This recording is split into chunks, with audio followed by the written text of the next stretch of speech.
What is going on, friends? Sean Don coming back with a technical analysis. Here we have Grip and Rip faithful Joshua Beiswanger back for his monthly technical analysis. So if you're interested in any sort of online coaching at all, go check out my website, gripandrip.co. Offer throws programming, lifting programming, technical coaching, whatever it is you need. I can do that for you, all right? So remember, gripandrip.co. So let's take a look at this throw. Josh, 17-pound, you said. From what I saw already, is pretty solid. Pretty consistent orbit. Pretty even rhythm. Pretty sturdy finish. I'm not mad about it. All right, so we're gonna break it down. Give you some tips and tricks. Ball kind of drops a little bit on entry, but okay. So let's start breaking it down. So ball's coming back, facing the right, stable hips, loading that right side, bent legs, shifting back over the left. Ball goes left, good patience. Letting the hands come out in front of you, reaching back to the right, turning back to the right, and yeah, I think if you reached back a little bit more to 180, let the ball travel farther back to 180, feel a little bit more tension behind you in the winds, reach that right hand back to 180, reach that left hand back to 180, reach both hands back to 180. Might give you a little bit more tension to work with, I guess, in the entry. Like I said, the ball kind of drops a little bit, especially on this like second wind step up sort of thing. Try not to let your shoulders come and face forward so much. Try to keep your shoulders facing a little bit more to the right, and then, like I said, reach far back to 180. As you can see, a side view would be good here, but you can't really quite see it. But it looks like you're not reaching as far back as you possibly could to 180, keeping the hands kind of close to the body, which, like I said, kind of limits the amount of tension you can feel, limits the amount of energy within the system. And so then you come through on entry, and ball drops a little bit, hands are a little bit low, as you can see. But you're very stable, left side's really stable. You can see you're settling backwards as the ball goes through zero, but just a little bit of disconnection. It's very subtle. It's not too shabby at all, but pretty stable. Ball goes through zero, very nice. And you can start to see you do get a little, I guess, I don't know if this is the appropriate term, but you get kind of pitted. I don't know if that makes sense, but just looks like your right side your left side kind of turns back.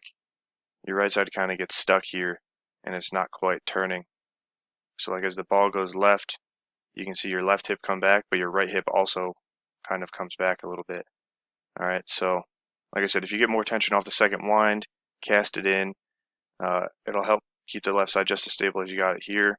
You can be a little bit more relaxed. You could sling the ball through an entry, and then you can have this right leg kind of turning with the hammer a little bit more. Like I said, left side comes back, right side needs to go forwards. Needs to kind of chase the ball around the left. So you can see this left side kind of straightens out, and you rise up, especially you can see if you look through the shoulders right there. You're kind of disturbing the orbit of the ball, and I think that's why your low point does shift a little bit in the next few turns. So keep your shoulders down, let the ball go out, left, long. Okay, and then you get that right side a little bit more with it. And you see this starts to continue to rise, left side straightens out a little bit. You're getting pulled around the left a little bit, and then you catch. And you could have your right foot face at 270 a little bit more, maybe a little bit more step forwards. Like I said, it's more so about letting the ball do its thing, and if you let the ball go long left, it'll go long forwards, and if it goes long forward to 180, you'll feel it kind of pull you forwards, and you'll kind of get that direction that you need instead of having to pull the hammer around. And the feet are kind of a symptom of that. Knees kind of a symptom of that as well. But you catch, and a little tight in the shoulders, but pretty solid single support. Left heel comes down. I think you could, it's not bad. I think you could be a little bit more loaded on this right leg. On this first catch, perhaps. You're settling back well, but then as the ball goes left, you do kind of finish. I guess you don't get really pulled around the left that much, or you're not too far over the left, but it just looks like you just stay centered. You never really kind of settle back over that right foot quite as much as you need. It's very subtle, like If you look towards the end of double support, like I said, you're kind of centered between the feet. You need to bias it a little bit more back over that right leg. So kind of think about rotating backwards, but with the hammer. So as the hammer goes left, you need to let it go left. A little tight in the shoulders, a little tight in the arms. Quick. So this is kind of more what I'm talking about, where you can see this right side going with it much better. You need to get that more in the first turn as well. Better direction here. Kind of kicking the foot forwards instead of kind of stepping down. I guess that, you know, think about doing like a step up, you push down into the ground rather than kick the foot forwards. But that's minutia, if you ask me. A little high in the legs. You can see you start to settle, your foot kind of shifts a little bit, and then better double support here, driving the ball out around the left, hips getting up into it. Much better double support, single support movement here. You catch now you start to see the direction forwards a little bit. Solid posture, some tension on the ball, catching, and then you can be a little bit more patient through finish, kind of pulling. You see this right leg kind of start to fall back a little, or not fall back, but end up behind the hammer a little bit. Just pulling a little bit through finish, but very sturdy. I'm not mad about it. Okay, so yeah,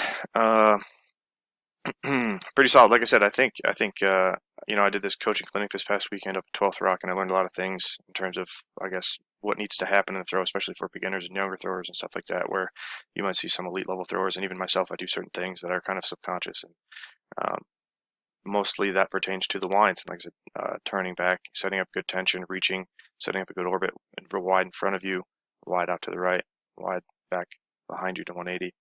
Gives you a lot to work with in terms of kind of setting up a good system. And like I said, for you, don't let your shoulders come so far forward. It's kind of always think about kind of facing the right.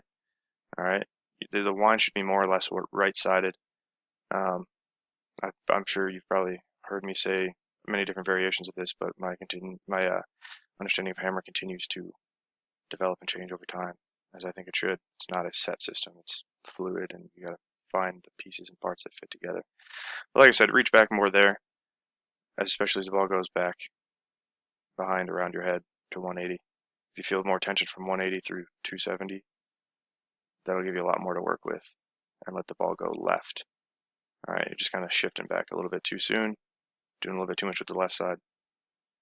And you can see, especially like right here, like I said, this movement through the shoulders kind of cuts off the natural orbit of the ball right through here. So let it go long left from 90 all the way to 180. Feel the ball pull you forwards, and you get that right side turning with it, and you'll be set. So, and then that's kind of it. From there, things aren't terrible. I think if you set it up right, everything else will kind of fix itself. So, all right, man, let me know if you have any questions. Happy to help. You already know what it is. For anybody else out there who would like any technical analysis or throws programming, lifting programming, get some merch over on gripandrip.co, okay? gripandrip.co, brothers. All right, thank you for watching. Until next time, Sean Don signing off.